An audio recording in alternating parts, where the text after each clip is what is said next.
Il existe un homme qui a été vu à plusieurs reprises dans les rêves de milliers de personnes, poussant certaines à la paranoïa, à des hallucinations et dans le pire des cas, au suicide. Après plusieurs recherches, voici quelques cas. Un jeune couple de 18 ans, Arthur et Léana, lui étudiant en architecture et elle écrivaine. Il l'aurait vu un soir alors qu'ils dormaient ensemble. Ils l'ont aperçu dans un rêve au même moment. Il l'aurait vu assis sur leur lit, les regardant fixement pendant plusieurs minutes. Le couple ne pouvait ni bouger, ni parler, ni crier. Il ne pouvait que le laisser les regarder. Puis, il aurait souri et leur aurait dit « Je reviendrai bientôt », avant que le couple ne se réveille, terrorisé. Arthur n'eut aucun séquelle. Il voyait un psychologue depuis plusieurs mois à cause de son travail qui l'aurait rendu dépressif. Malheureusement, Léana n'eut pas cette chance. Elle sombra petit à petit. Elle disait le revoir dans ses rêves, en ville, dans sa rue, devant sa fenêtre.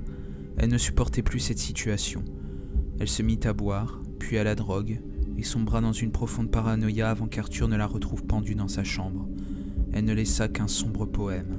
« Je suis sobre, mais il est là.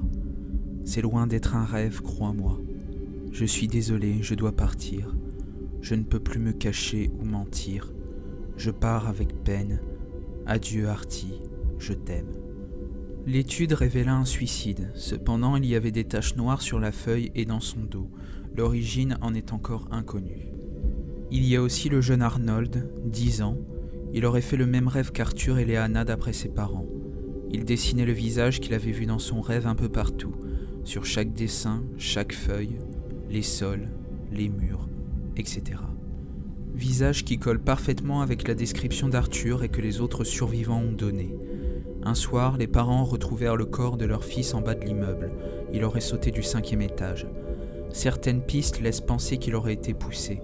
Cependant, aucun suspect matériel n'a été interpellé. Il avait lui aussi des taches dans le dos, ainsi que sur plusieurs de ses dessins.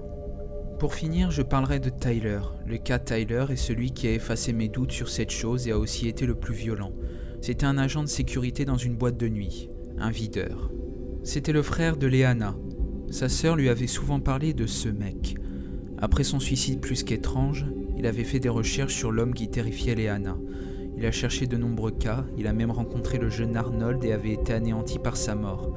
Il n'avait pas pu le sauver lui aussi, alors il chercha à faire en sorte que plusieurs personnes prennent conscience de l'existence de cette chose et l'aident dans ses recherches. Il fonda un site, Disman.org, et demanda aux parents d'Arnold s'ils pouvaient utiliser un de ses dessins pour mettre un visage sur Disman.